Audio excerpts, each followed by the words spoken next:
a big guy. It's like a mini observatory. What a view. How crazy is this road? What the? It's been this super wide gravel road that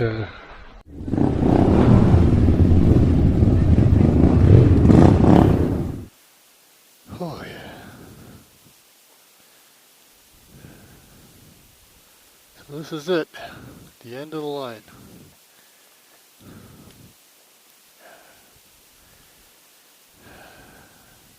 And we turn back. Quick check here.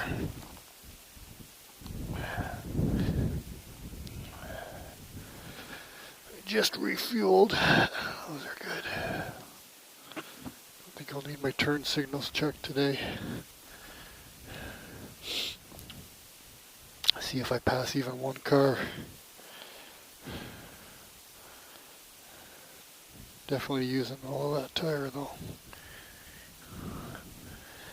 Jeez.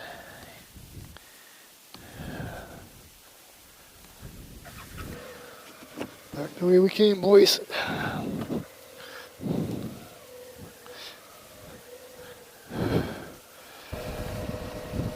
Time to go home.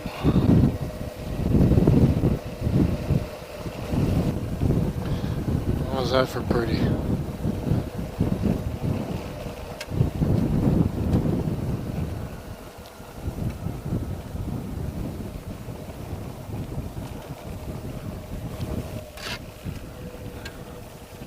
They're fishing.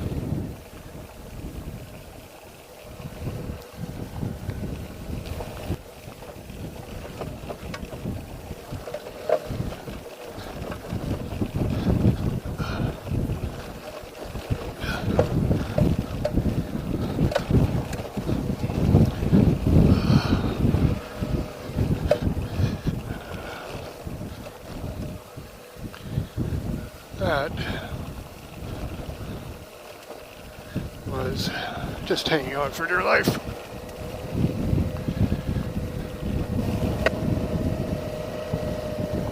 It's just crazy massive.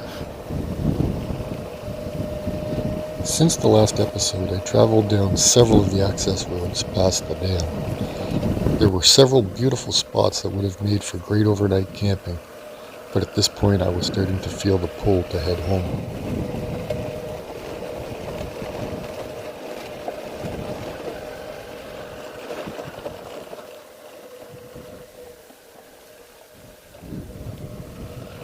I'm typically a goal-oriented person, and with my goal of reaching the end of the Trans Taiga complete, my new goal was to get home and sleep in my own bed, although I did have a couple more stops in mind for my return trip.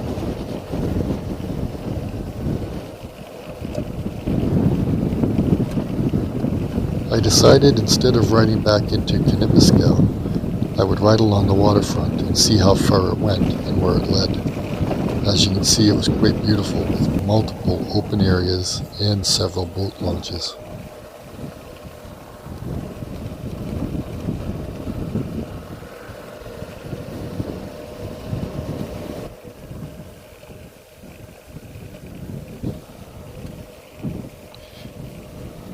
I was being torn between making camp and staying for the night, or continuing and trying to make some good miles before dark.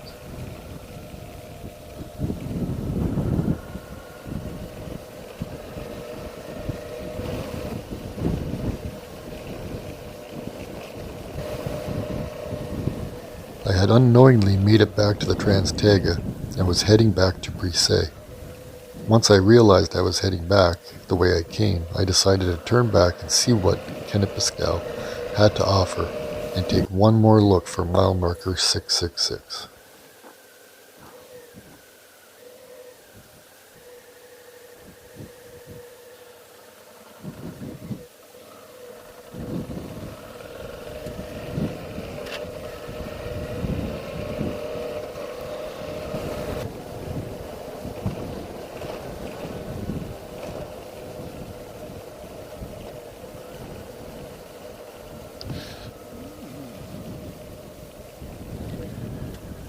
Alright, so no mile marker 666.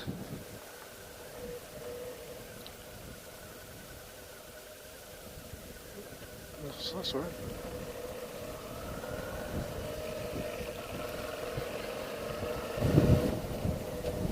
I have no idea if the outfitter here was open, but there was some activity at the water aerodrome. I regret not stopping to see if they had fuel available, but for myself I knew I had plenty to get me back to the Mirage Outfitters.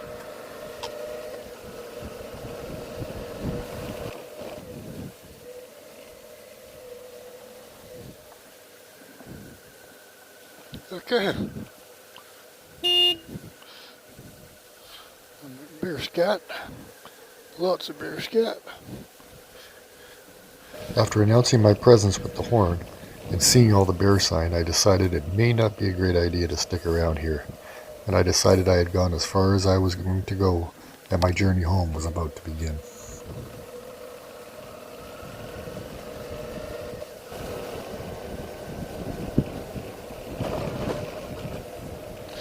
Turn here.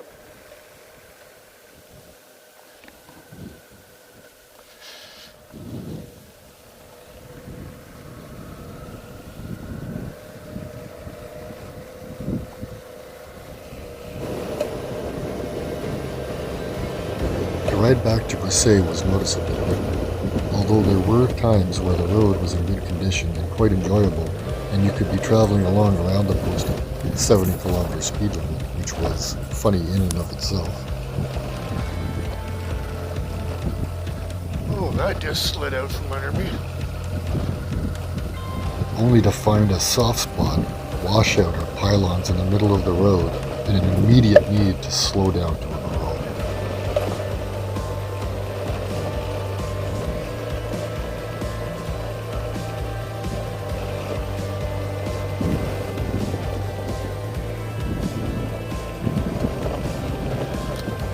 Yeah.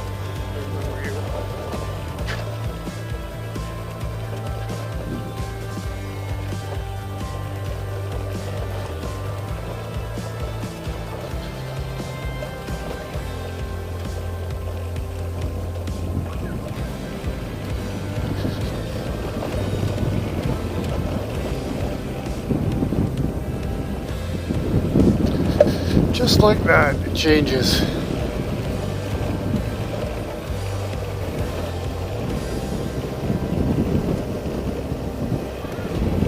Sixth gear, you're a madman.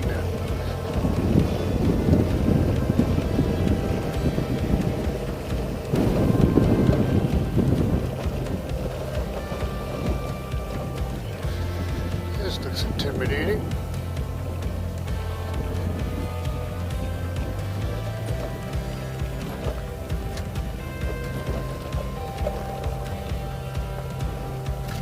Some washout.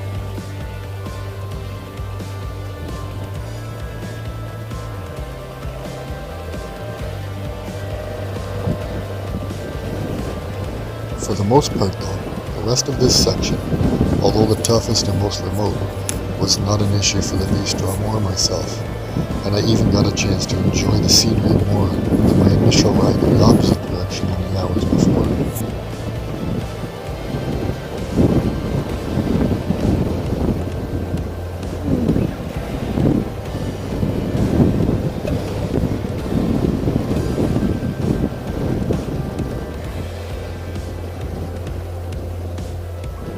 Again, for any future travelers, these buildings are a great landmark to let you know you are indeed heading on the right way out of Brisay towards Caniapiscau. Plus, the access road to the lookout where I stayed in the last video is here, and just to the west of those landmarker buildings. This is where I really knew the pull home had gotten its grips on me. The reason I had carried so much fuel was to explore the South Branch, but at this point I decided it would have to be on a future trip.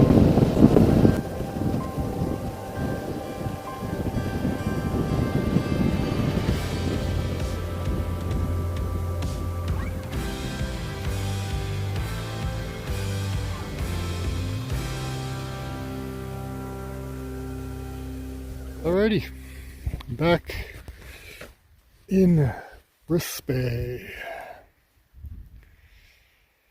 It's about 1 o'clock. I think the trip back was definitely quicker.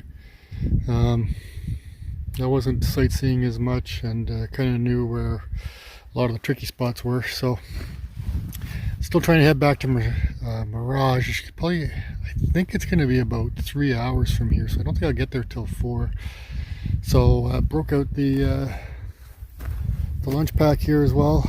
Going to make a couple of sandwiches and hydrate a little bit, and then be back on the road. This one is a lot easier, so you know, that stretch was definitely a lot harder than the rest of the entire road.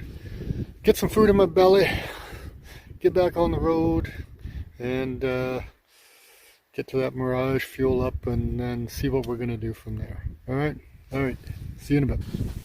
All right, Trans.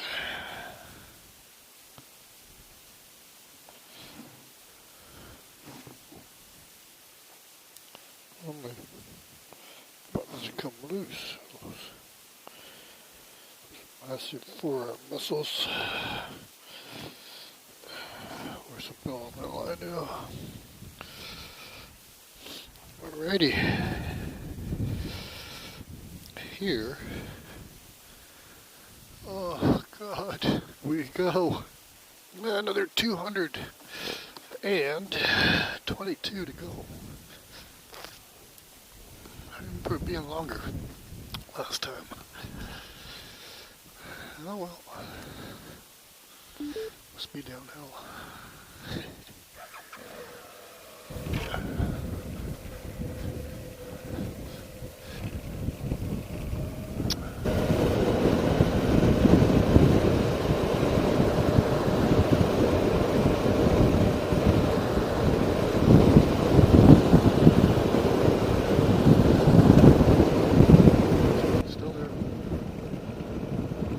With the hard part of the day's riding behind me, it was time to use my newfound gravel riding skills to expedite my return to Mirage for a beverage or two in celebration of my Trans-Taiga success.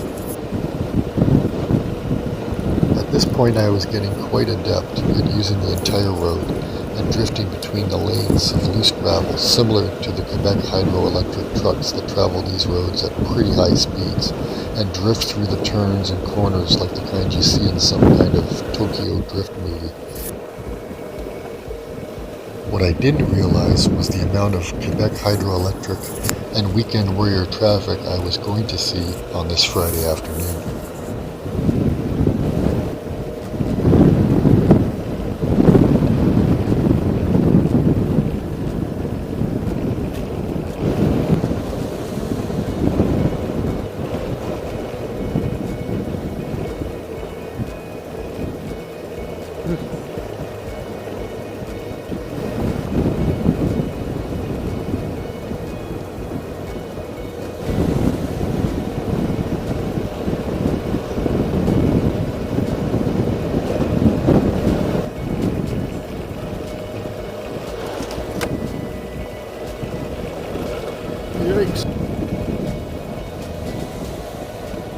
From what I have seen on other YouTube videos, these abandoned buildings used to be another outfitter.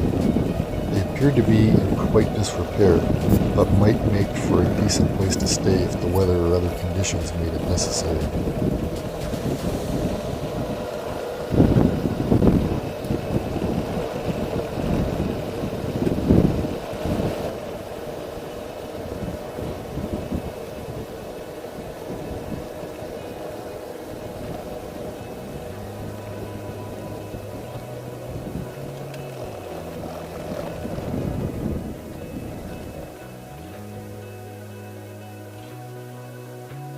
I was happy to make it back to Mirage.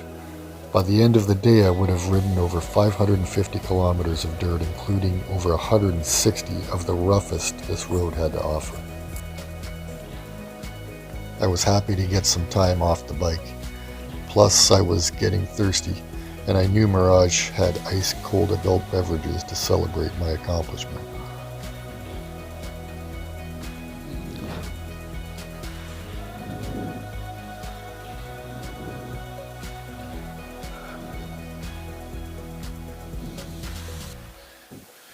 Sure. Like a beer? And I don't know about food, but a beer for sure. Not be on my motorcycle for half an hour. That's what I need. Bonjour.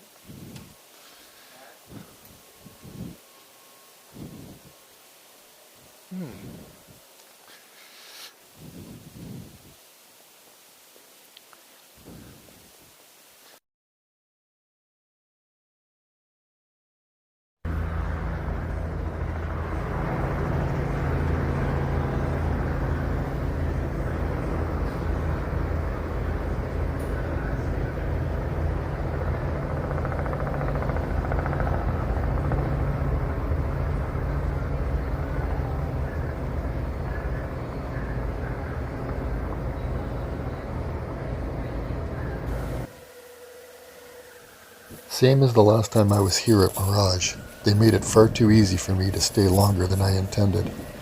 Along with some great conversation with some regulars who seemed amazed that I had made it to the end without issue, and talked about another group who had ridden through only a week previous and had had multiple issues with their bikes.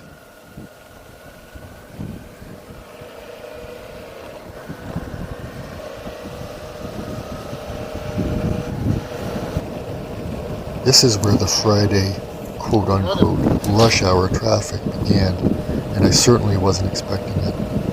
Although if I lived close enough to take advantage of this beautiful area, I would have been hauling my camper, RV, and boat and trailer up here for a weekend getaway every chance I could as well.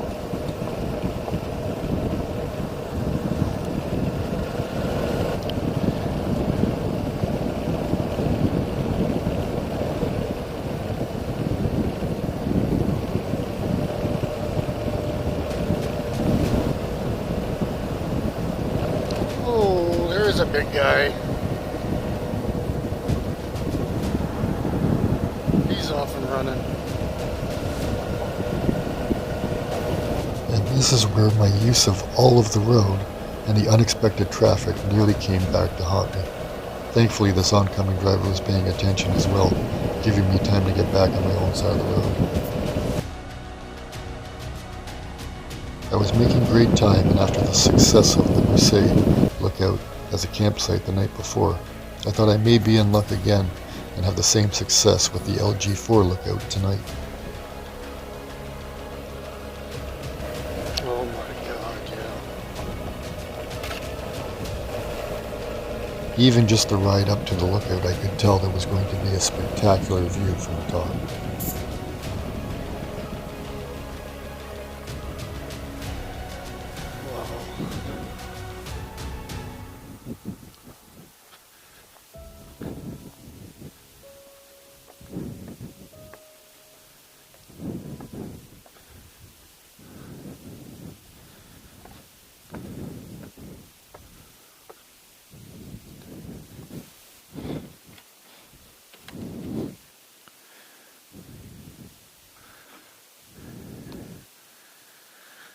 Very cool. Somebody left their glasses in there.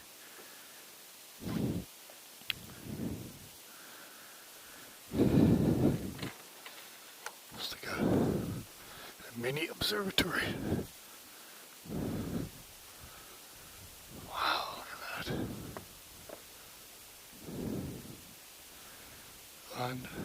Unbelievable. Over there. This is incredible. So this is amazing. There's another truck I would have missed. These guys are on the roll today. Looks like some residents down there. Wow, look at those mountains. This is incredible. What a view.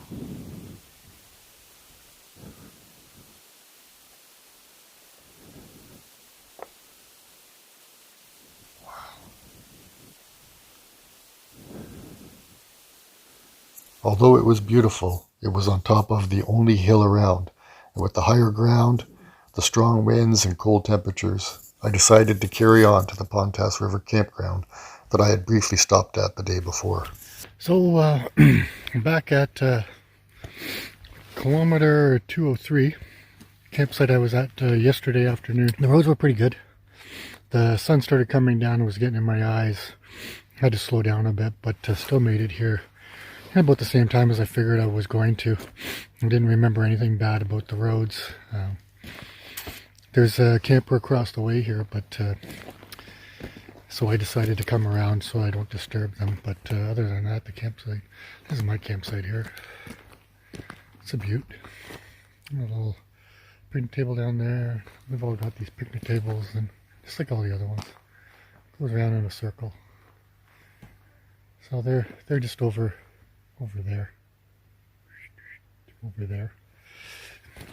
and we're the only two people on here, so should be nice and quiet tonight. There's a boat launch just down the way, and I see they have a boat, so I'm pretty sure that they're probably doing a lot of fishing or something here.